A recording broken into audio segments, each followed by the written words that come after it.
Quando as velas brancas surgiram no horizonte, o que se anunciava não era apenas uma nova terra, mas um confronto silencioso entre o desconhecido e a sobrevivência. Antes do ouro, antes das promessas de riqueza, havia a fome. Uma fome que moldou decisões, transformou homens e definiu os primeiros dias do Brasil. Entre mares revoltos, florestas fechadas e sabores jamais provados, cada refeição tornou-se um desafio. Cada escolha, uma aposta pela vida. É nesse cenário cru e visceral que começa a verdadeira história da formação do país. História escrita não com palavras, mas com dentes, fogo e resistência.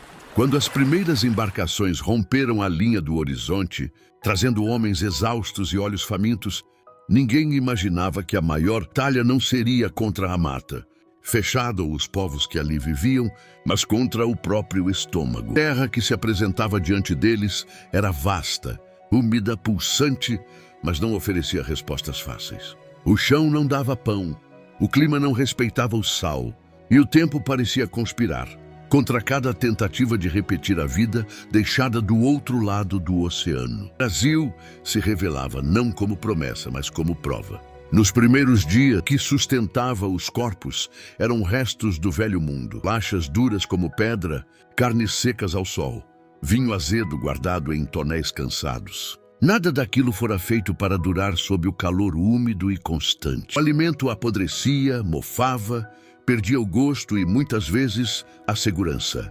Deixava de ser prazer e passava a ser risco. Ainda assim, era preciso comer. A fome não dava escolhas. Os relatos dos que sobreviveram falam de um medo silencioso, quase envergonhado. Não era o medo do ataque, mas o medo de não saber o que levar à boca no dia seguinte. Alguns tentaram provar frutos coloridos, que pareciam promessas, e encontraram a morte. Outros aprenderam observando, copiando gestos, imitando os habitantes da terra. Assim que começou uma convivência forçada, construída não por curiosidade, mas por necessidade. Os povos nativos conheciam cada raiz, cada folha, cada cheiro. Sabiam distinguir o alimento da armadilha, o remédio do veneno. Quando os europeus perceberam isso, passaram a observar em silêncio.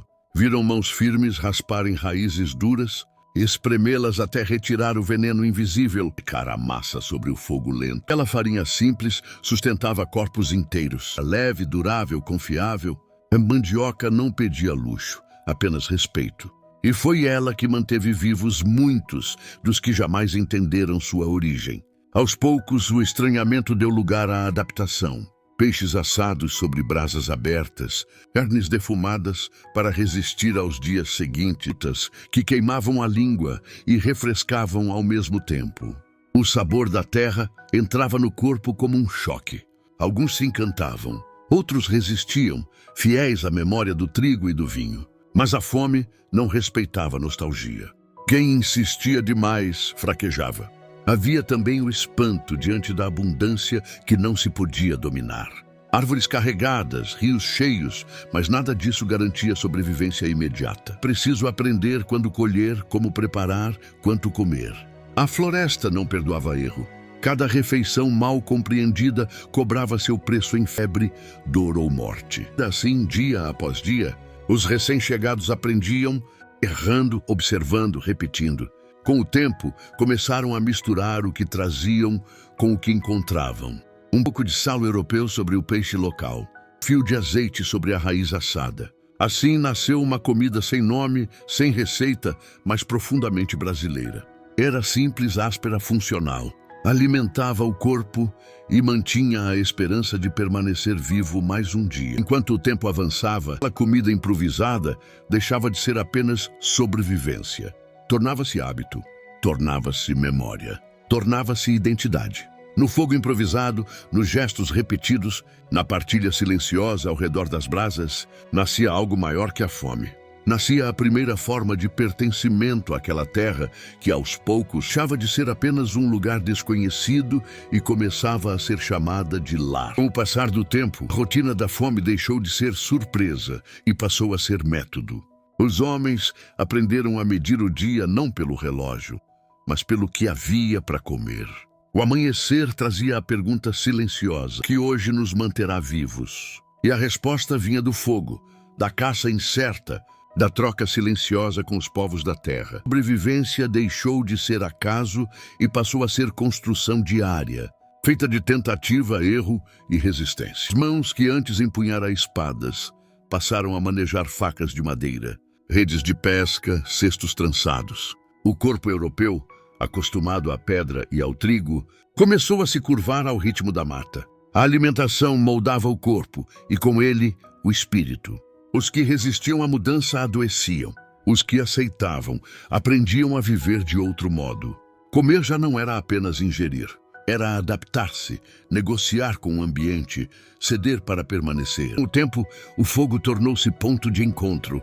Em torno dele, os cheiros se misturavam. E o silêncio era quebrado pelo estalo da lenha e pelo som da gordura pingando nas brasas. Peixe, raiz, fruta, tudo encontrava lugar.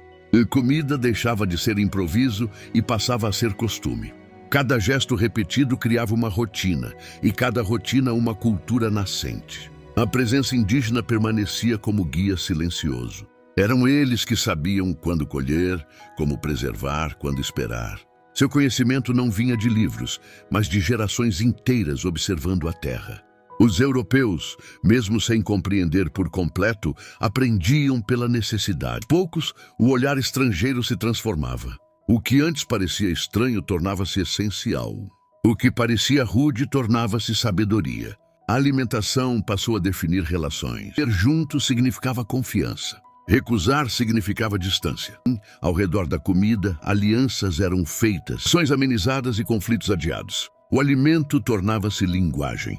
Um gesto silencioso de convivência em um território onde tudo ainda era incerto. Com o tempo, vieram as primeiras tentativas de organização. Pequenas roças, ação de animais, utensílios adaptados.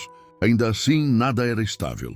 O clima mudava, as colheitas falhavam, as doenças surgiam. Cada refeição continuava sendo uma vitória momentânea contra a escassez. Comer era um ato de resistência cotidiana. E nesse esforço contínuo, formava-se algo maior do que a soma dos ingredientes. A identidade silenciosa nascia entre o fogo e a fome. Uma forma de viver que misturava o velho mundo com o novo, o aprendido com o improvisado. O alimento deixava de ser apenas sustento e passava a carregar memória, esforço e pertencimento.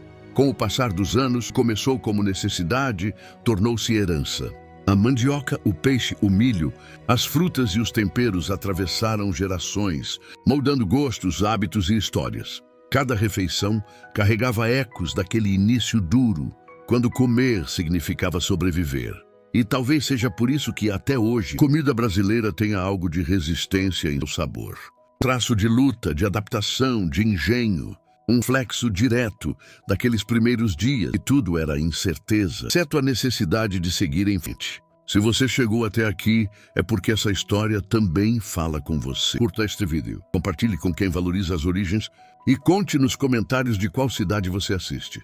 Afinal, toda a história continua viva enquanto alguém se reconhece nela.